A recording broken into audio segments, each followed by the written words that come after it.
आपली न्यूट्रल, त्याच्या बाजूला आर, त्याच्या बाजूला वाय, त्याच्या बाजूला बी. ओके. आता हा जो ट्रान्सफॉर्मर आहे कुठल्या तत्वावर काम करतो? म्युच्युअल इंडक्शनच्या तत्वावर काम करतो, बरोबर आहे. आता याच्यामध्ये काय वाइंडिंग किती? याच्यामध्ये 2 वाइंडिंग आहे, एक प्रायमरी आहे आणि एक सेकंडरी आहे. आता हे एकामेकाला कनेक्शन जोडले एक आतमध्ये कोअरवरती ठेवलेल्या वाइंडिंग आहे. आणि आतमध्ये काय परत ऑइल आहे. ऑइल कशाचं काम करतं? इन्सुलेशनचं काम करतो. आणि ट्रान्सफॉर्मर काय करतो? कूलिंगचं काम करतो. बाकीचं आता इकडं तुम्हाला काय माहिती का, इकडं 11 kV आली RYB, परंतु इकडं काय केलं आपण, काय काढले? न्यूट्रल काढली. म्हणजे कनेक्शन कसे? Star delta star. डेल्टा केला आणि नंतर मग काय केला? एक स्टार काढला. कुठून काढला बघा बरं? स्टार असा काढला बघा, सगळ्या कॉईलला जोडलाय, पाठीमागून पण दिसतो इथं. म्हणजे रचना जी आहे अशी असते याच्यावरती अजून काय वार्निश वगैरे टाकून हे सगळं इन्सुलेटेड केलं जातं आतमध्ये. हे वाइंडिंग व्यवस्थित जर काही प्रॉब्लेम झाला, एखादा ट्रान्सफॉर्मर जर समजा फेल झाला, आपण म्हणतो जॉब फेल झाला, अशा वेळेस आपण काय करतो? एक जरी कॉईल गेलं तर आपण काय करतो? पूर्ण चेंज करून टाकतो, डॅमेज करतो आपण फिल्टरला नेऊन, आणि नवीन ट्रान्सफॉर्मर आपण काय करतो? रिपेअर करून आणतो.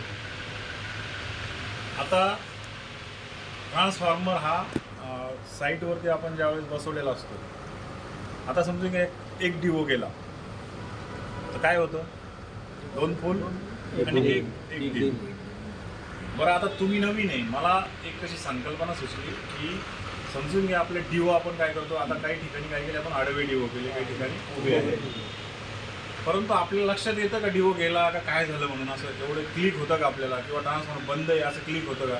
तुम्ही ह्या ट्रान्सफॉर्मरच्या तिथं समजा काही डिओ टाकायला गेले तर तुम्हाला लक्षात येतं का की ट्रान्सफॉर्मर चालू आहे का बंद आहे? बरं, हॅमिंग आलीच नाही, लोडच नाही. हॅमिंग येईल का? येईल का? नॉर्मल तरी येईल काय, किंचित येईल काय, किंवा अजून दुसरं काय करू शकतो? डिस्ट्रीब्युशन बॉक्समध्ये तुम्ही चेक करू शकता. याला अजून काही नवीन करू शकतो का आपण याच्यामध्ये, जेणेकरून आपल्याला लगेच लक्षात आलं पाहिजे की बा ट्रान्सफॉर्मरचा सप्लाय चालू आहे किंवा बंद आहे? असं करू शकतो काय आपण? असं काही कोणी समजा विचार करू शकतं का आपण, किंवा डिओ आपल्याला दिसले पाहिजे डोळ्यांनी चालू आहे म्हणून, म्हणजे इंडिकेट झाले पाहिजे. इंडिकेटर होतं सर आपल्याकडे नाही का अगोदर नाही का एक नाही स्विच दिला होता, तो काय करायचा नाही का, डिओ न जाता ट्रिप व्हायचा, ती वेगळा भाग झाला तो.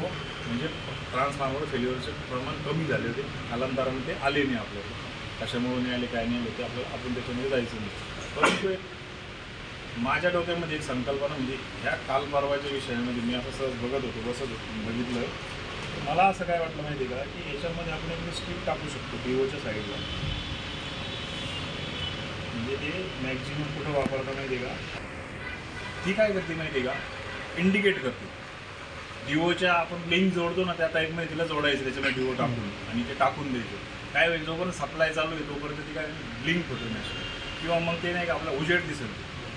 एक अशी एक संकल्पना आपण, म्हणजे जेणेकरून आपल्याला काय वाटेल की ट्रान्सफॉर्मर चालू आहे की बंद आहे. ती बंद आहे म्हणजे काय झालं, आणि रात्रीसुद्धा ती काय जास्त लक्षात येईल की काय झालं, डिओ गेला का फ्यूज गेला, इंडिकेटरसारखं काम करेल. असं आपण काही करू शकतो. आता सध्या कुठं अस्तित्वात नाही आहे, पण एक आपण एक समजून विचार केला असं करू शकतो का?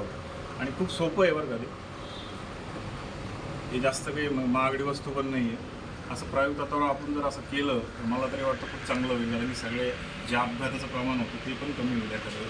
तिथे लगेच लक्षात येईल सप्लाय चालू आहे म्हणून, आणि सप्लाय केल्यानंतर ती बंद होणार आहे. ज्यावेळेस सप्लाय चालू राहील त्यावेळेसच ती काय एक असं मला वाटतं, जे आपण सप्लाय